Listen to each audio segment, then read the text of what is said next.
Today we will understand the difference between decree and order.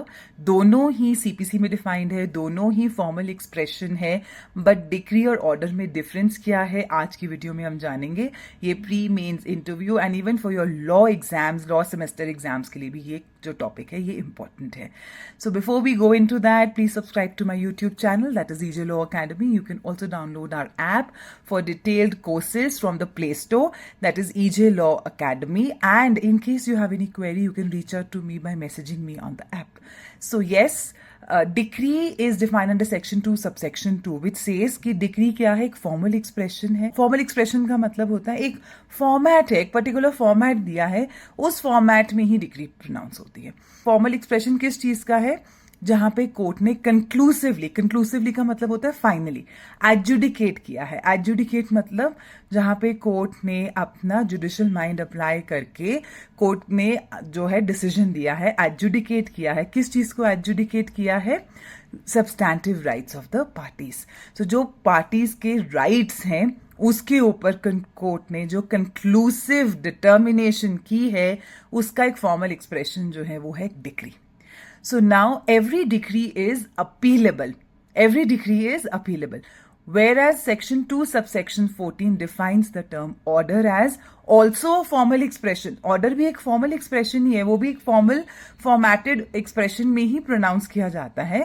But वो आगे कहता है 214 कि जो decree नहीं है, it is a formal expression of the decision of the court. Anything which is not a decree is an order. So जो decree नहीं है वो order है. ऐसा कौन सा कोर्ट का डिसीजन है जो डिक्री नहीं है? ऐसा वो डिसीजन है कोर्ट का जहां पे सेक्शन 2 सबसेक्शन 2 के जो इंग्रेडिएंट्स हैं वो फुलफिल नहीं होते हैं. तो जहां पे वो इंग्रेडिएंट्स फुलफिल नहीं होते हैं वो ऑर्डर है. अब फॉर एग्जांपल जैसे कोर्ट ने एक ऑर्डर पास किया कि इस केस में हम टेम्पररी इंजंक्शन ग्रांट करेंगे या नहीं करेंगे. सो टेम्पररी इंजंक्शन की एक एप्लीकेशन मूव हुई और कोर्ट ने डिसाइड किया. अब ये जो डिसीजन कोर्ट ने दिया, क्या यहाँ पे कोर्ट ने substantive rights of the parties decide किए हैं? नहीं. यहां पे कोर्ट ने सब्सटैंटिव राइट्स डिसाइड नहीं किए. तो दैट मीन्स 2 सबसेक्शन 2 फुलफिल नहीं हुआ है, बट फिर भी वो क्या, it is a decision of the court. Now that decision of the court is just an order because the ingredients of 2 subsection 2 are not fulfilled.